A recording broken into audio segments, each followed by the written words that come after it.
people seem to have the right time. You can talk about football coaches, you can talk about Helen Keller, you can talk about all sorts of people. I know we're in an internet age, and I know that faces and YouTube and all of this is important, but I really don't want this to be about me at all. That's why I call myself the Chief People Officer. I am about people. I have a team. It isn't about just me. So I want to talk in terms of what's 4-Hour Elder. What is it most like? And I think at this juncture, it is not unlike Christopher Columbus. Now, I hope we end up knowing where we're going, but when it's all said and done, I think we are charting uncharted territory. There is nobody out there doing this. There is nobody out there, as far as I know, able and willing to do it. And when I say do it, what I'm talking about is our fundamental undertaking for our clients. That is sending a team into a facility to put hands-on caregivers, administrators, marketeers, to find out everything there is possibly to find out real time. When you call me on a given day, we're in there 7 days later, we're talking about the care and service right then. Nobody does that. Nobody gets close to that. There's too much noise out there in the data, and so we are sailing, or beginning the trip, of uncharted waters. But we think, based on our experience, we know how to get to the bottom line. It is holding out a goal, which is best care and service. Best care and service, ultimate goal is to have a good outcome. The best outcome, sometimes that's death, and there are good deaths. Bad outcomes, deaths, bad deaths for everybody. So our goal is really, I don't see anybody's goal out there of truly measuring. Now, you've got some facilities out there, some companies that periodically survey their employees, periodically survey their residents, periodically survey the families. Most of them don't do anything with it. They get the answers, and they don't have a plan of correction because, you know what, no one requires them to. The state isn't, ruling over them and saying, you must give us a plan of correction to address this. So, and I've had my own clients do this. Most have not done surveys, any of those surveys I just talked about. Some do one or more. Very few do anything corrective about it.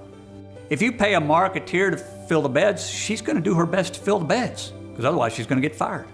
If that's really the main metric for an administrator in a facility, and I've seen plenty of these, great administrators, some of them nurses, caregivers, great administrators, great cultures, get fired because they didn't fill the beds fast enough.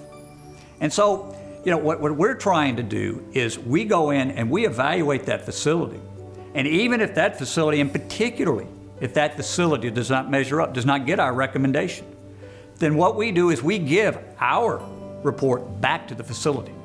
We have in essence surveyed the residents, their family members, the staff, the administrator, the owner if we can, the regional vice president, and we've got data, and we give them the data points of this is what you can do to next time we come in.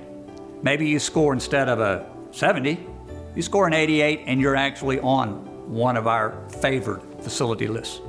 Maybe the next time you'll be a 98 and you'll get a 5 Heart Award, and maybe that'll cause somebody to go on the internet and say that's a great care and service facility, and they come, and you don't have to discount their bed because they want to come to you.